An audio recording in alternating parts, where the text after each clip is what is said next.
La région du nord-ouest du Nigeria fait face à une série d'attaques. Celles-ci sont suscitées par des différents communautaires, du banditisme armé et des affrontements entre pasteurs et paysans sur l'utilisation de la terre. Parmi les derniers incidents, on déplore le raid de 5 villages dans l'état de Sokoto. Des dizaines de personnes y ont trouvé la mort. Les experts en sécurité qualifient d'accablante cette situation.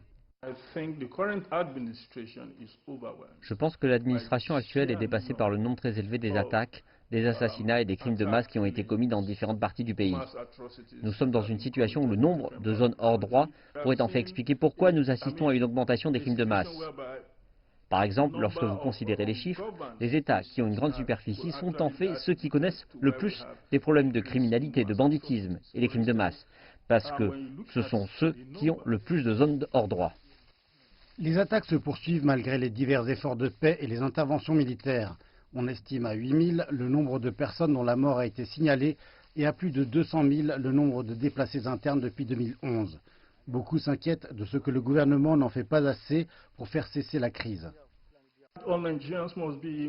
Tous les Nigérians doivent s'impliquer, mais le gouvernement doit mener l'initiative, parce que trouver une solution à cela implique d'établir une feuille de route stratégique sur la manière de combattre le banditisme et la montée de l'insécurité au Nigeria.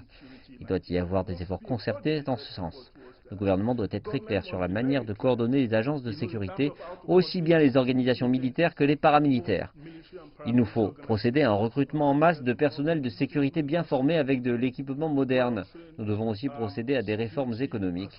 Il nous faut restructurer le Nigeria d'une manière qui fasse travailler de nombreux Nigérians.